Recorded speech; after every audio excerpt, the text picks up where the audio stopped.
Perkenalkan, namaku Rio, usiaku 30 tahun. Lia nama istriku. Kami sudah berumah tangga kurang lebih 4 tahun. Di pernikahanku yang baru 1 tahun, aku mendengar kabar kalau istriku sedang mengandung. Aku pun memintanya untuk berhenti bekerja karena takut nantinya kalau masih bekerja malah jadi penghambat pertumbuhan janin yang sedang dikandungnya. Dan dokter pun juga menyarankan untuk istirahat. Usia kandungannya yang baru 3 bulan tidak boleh melakukan aktivitas yang terlalu berat. Bisa-bisa nantinya akan berefek buruk. Tak terasa, kini istriku sudah 2 bulan di rumah. Istriku yang katanya merasa bosan, tidak ada aktivitas. Dia pun meminta izin untuk membuka usaha berjualan baju di sosial medianya. Aku juga merasa kasihan, dia tidak ada kegiatan setiap harinya. Aku pun memberikan sedikit modal untuk usaha istriku itu. Tak butuh waktu lama, usahanya itu sedikit demi sedikit mulai berkembang. Dilihat dari stoknya yang setiap minggu selalu habis. Terlihat dari raut wajah istriku yang begitu senang karena usahanya kini mulai maju. Sesekali aku juga merasakan hasil dari usaha jualan baju istriku. Semakin berjalannya waktu, tak terasa kandungannya kini mulai membesar, menginjak usia 8 bulan. Dan tidak hanya itu, usahanya pun juga bertambah maju. Pekerjaan rumah tangga yang seharusnya jadi kewajiban seorang istri, tak luput dia juga selalu mengerjakan. Terbayang begitu repotnya istriku melakukannya.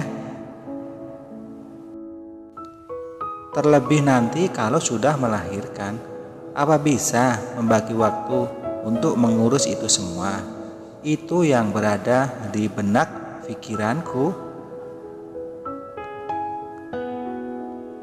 Baru aku mau ngomong, istri sudah ngomong duluan, mau mencari orang untuk membantu pekerjaan rumah dan juga mengurus anak kita nanti. Tak begitu sulit untuk mencari seorang pembantu.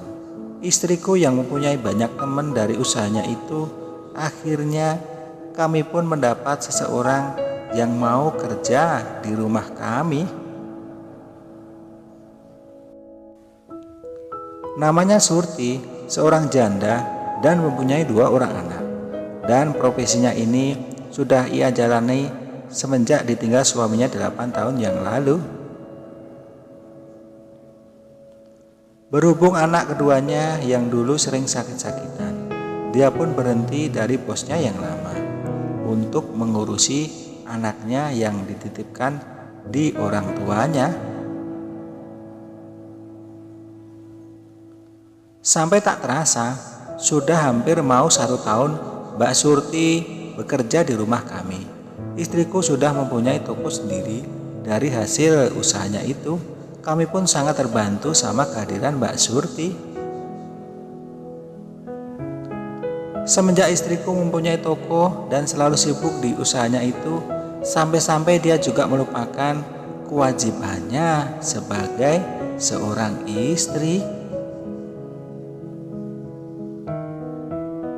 Aku pun menyadari itu, yang dimana kami jarang banget melakukan mantap-mantap.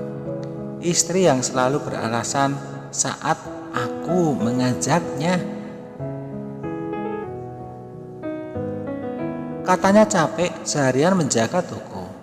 Aku pun tak bisa berbuat apa-apa, hanya bisa menahannya dikala keinginanku sedang naik.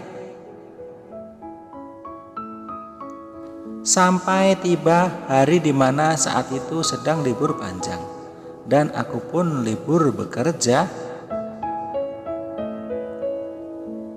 Tetapi tidak dengan istriku.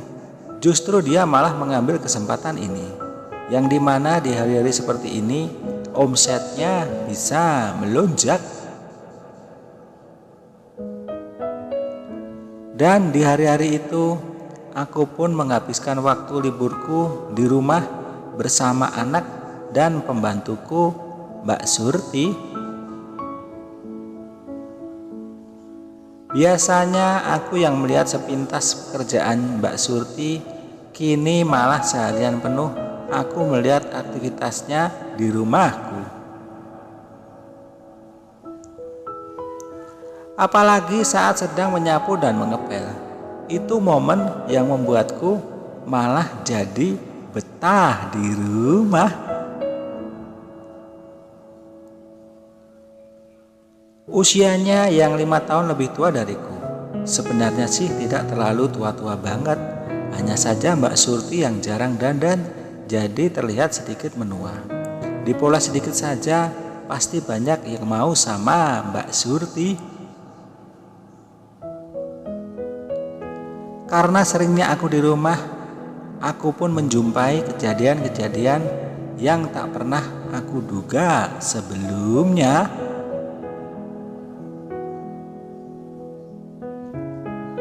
Dan gak tahu kenapa, Mbak Surti terlihat salah tingkah saat aku mulai memandanginya, saat dia sedang melakukan pekerjaannya.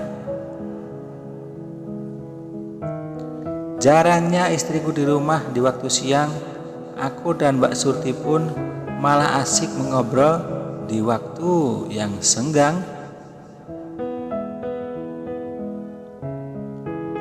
Aku pun kini jadi tahu sedikit banyak tentang Mbak Surti.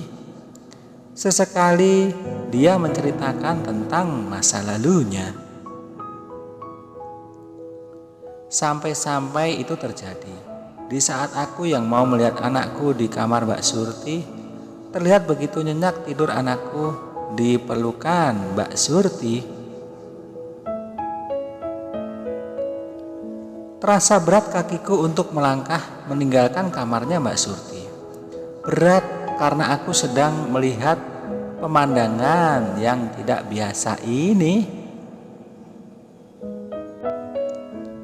Gerak tubuhku yang seolah-olah tak mau menyia-nyiakan kesempatan ini malah menyadarkan tidur Mbak Surti. Dia melihatku, namun tak seperti yang aku duga. Dia malah menghampiriku dan menarikku ke dapur. Kita pun melakukannya di hari itu. Ternyata Mbak Surti sudah menginginkan ini sejak lama. Semenjak kejadian itu, kita sering mencari-cari waktu untuk mengulanginya lagi.